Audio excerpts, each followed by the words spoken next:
Thank you, Madam Deputy Speaker.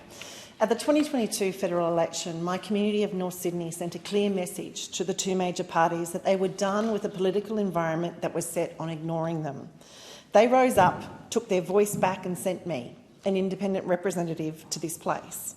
At the same time, another 15 electorates decided they were done with the two-party duopoly and voted instead to send their own independent or a minor party representative to this place. As a result, this 47th Parliament has benefited from a broader debate than it has possibly experienced since Federation, as each crossbench member has determinedly shown up to fight for the reform we know our community wants. Fast forward to today, and I cannot express how incredibly disappointed I am to find myself in this place debating a piece of legislation that is nothing more than a thinly veiled attempt to erase people like me from this Parliament. In his own introductory statements accompanying this legislation, the Assistant Minister acknowledged this is the most significant reform in our democracy in over 40 years. But rather than give this legislation the light and oxygen it deserves, the government, colluding with the opposition, has decided to ram it through in the dying weeks of this Parliament. And while some may claim there is nothing to see here, you need look no further than today's speaking list, which does not include a single major party representative. Now that's convenient.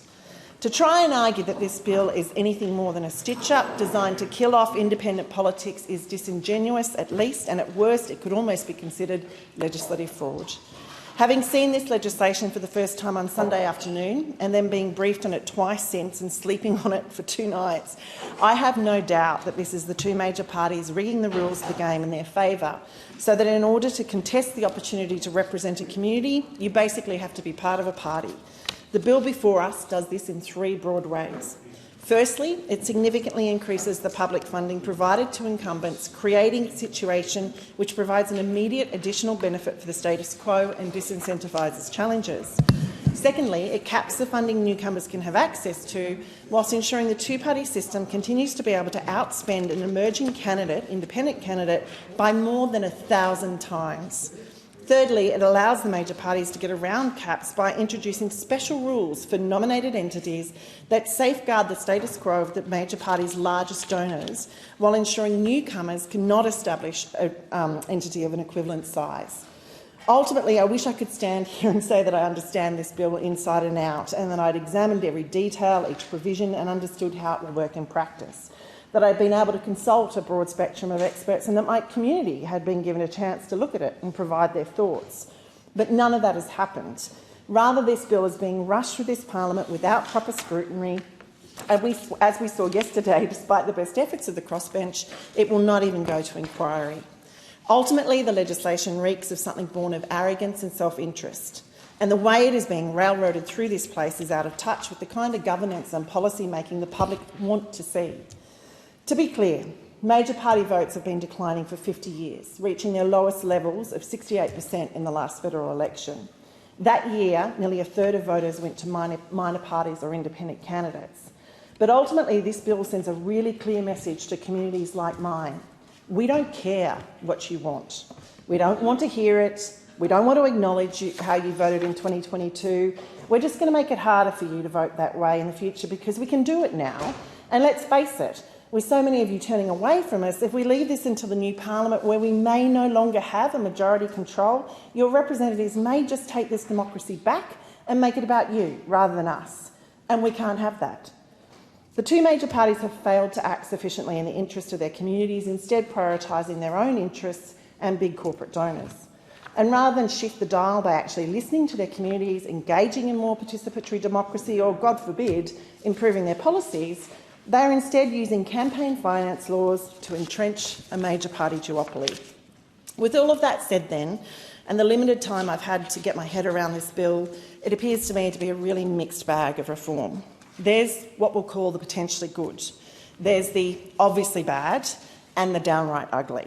So let's start with the potentially good, because my community sent me here to fight for integrity in politics, and that has seen me consistently call for greater transparency, more accountability and truth in political advertising since day one. Ultimately, there's just enough potentially good sprinkled through this legislation for this government to market it as offering all of that. But just like a sweet treat which has an artificial sweetener rather than good old-fashioned sugar, don't be fooled. Specifically, expediting donation disclosures is absolutely something my community would support, with the bill improving public reporting timelines and requiring gifts that meet the disclosure threshold to be disclosed sooner. It also lowers the donation threshold from the current $16,900 to $1,000, which again is reform my community would welcome. The irony, however, is that the crossbench has been calling for this electoral reform on transparency and integrity measures for years, to no avail, with the member of Curtin most recently in this term of parliament tabling the Fair and Transparent Elections Bill, which, if adopted, would have lowered the disclosure threshold to $1,000, introduced real-time disclosures, prohibited misleading and deceptive electoral materials, broadened the definition of gift, included funding disclosure requirements, major donation caps, prohibited certain political donations, yet the government wouldn't even debate it. From a practical perspective, I've also tried to walk the talk, publishing, with the permission of my donors, the details of donations I've received on my website as close to real-time as possible. And while these reforms should be welcomed then, the truth is voters will continue to have complete transparency over what an independent raises and spends in their seat, but the same will not be true of a political party member. For while they will be bound to report on the spending associated with the $800,000 for their division, the additional marketing that their party can run, say a national television advertising campaign or billboards in specific locations that doesn't include their name, will not count against the individual and will instead disappear into the great unwashed budget of a $90 million spend. Ultimately, lower donation thresholds and real-time reporting could have been implemented at any point during this parliament with the support of the crossbench. Yet the government has chosen to do a deal with the opposition rather than work with us. That just about says everything you need to know. Now let's get to the obviously bad, and that starts with spending caps. Because while this bill imposes spending caps at the divisional level, state level and federal level, as well as for Senate campaigns, these caps are riddled with loopholes that will ultimately benefit the legacy parties. The divisional cap is set at $800,000 per seat, meaning an independent candidate will only be allowed to spend up to that amount, be they an incumbent or a challenger.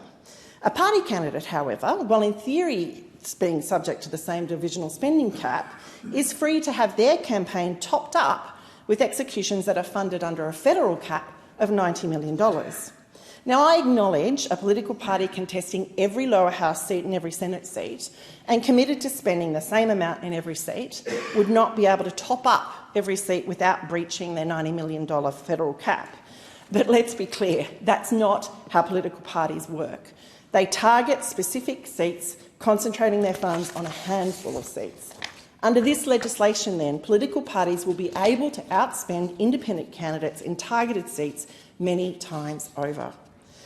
Next, the bill introduces a new funding stream, innocuously called administrative funding assistance. Now, administrative funding would see every MP in the House of Reps receive $30,000 per year, whilst every senator receives $15,000 a year. In the case of an independent, that money would come directly to me. But for a party, those funds will be consolidated and the party machine would receive this funding as quarterly payments. This means the vast majority of this funding will go to the major parties based on the false premise that administrative costs increase proportionately with the number of members. They do not. Most of the costs of running a political party are fixed, and it makes no sense to presume they would increase in direct line to relation to the number of members. Insultingly, the government has intimated these provisions have been included predominantly at the behest of independents like me to cover what are some real compliance costs that come with contesting a seat. Things like a lawyer and accounting fees. When it's just you as one person, you bear wholly and solely. But looking at the detail, it seems not only will the major parties receive disproportionately larger administrative funding, but they're also able to use it on a range of expenditures, including things like conferences, seminars, meetings, or, in inverted commas, similar functions at which policies of a registered political party are discussed. So that means expenditure on equipment, including vehicles used by staff. Or, fascinatingly, expenditure on interest payments on loans. Come on, give me a break. There's no way my community would support the implementation of an administrative assistance fund, no matter how it's dressed up. Moving on to nominated entities, and this is the bodies that political parties can use to make unlimited contributions to their party coffers. And this is where it gets really confusing. For while this legislation purports to be all about equalling the playing field and taking the big money out of the game, the truth is these legacy entities attached to major parties have over many years accumulated massive assets without limitations on their donation caps. As such, they are yet another coup for the major parties, as extraordinarily, and wait for it, this legislation prohibits independents from establishing a nominated entity, and due to the new donation caps, will make it almost impossible for a new party to build an entity of a similar size. And it gets even better, because while each existing registered party can have only one nominated entity, given that the major parties have multiple registered branches and each branch can have a nominated entity, you end up in a really surreal situation, which is the Australian Labor Party gets a nominated entity. But wait, the Labor Party of New South Wales branch gets a nominated entity, but there's more. The Labor Party of ACT branch gets a nominated entity. And don't forget the Liberal Party of Australia gets a nominated entity, Liberal National Party of Queensland gets a nominated entity, the National Party of Australia gets a nominated entity, the National Party of Australia, New South Wales gets a nominated entity, and it goes on and on and on. And there is so much wrong in this setup, I'm not even sure how you'd begin to fix it. But we could start by ensuring the entities are also restricted by capped donations, just like every other third party. In closing, I'm sure there are many more questions arising from this legislation, including on topics like the pages of exclusions to gift caps. What do they really mean? And what about corporate donation caps?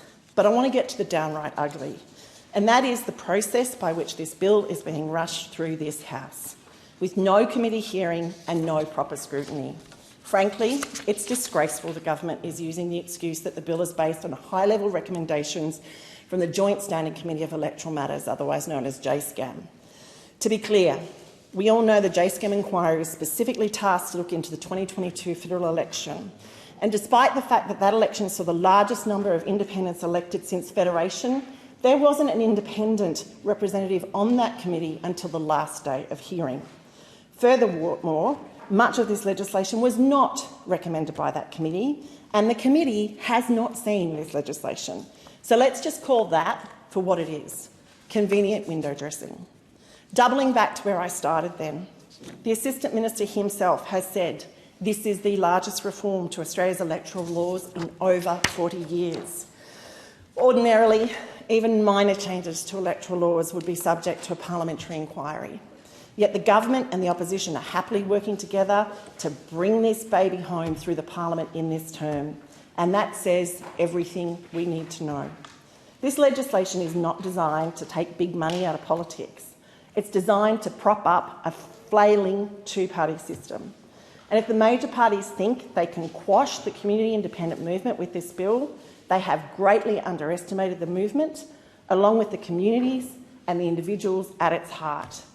Really frustratingly and incredibly depressingly, the major parties have failed to recognise that democracy is at its healthiest, its absolute healthiest, when it is based on a true contest of ideas. And for that, history will judge them.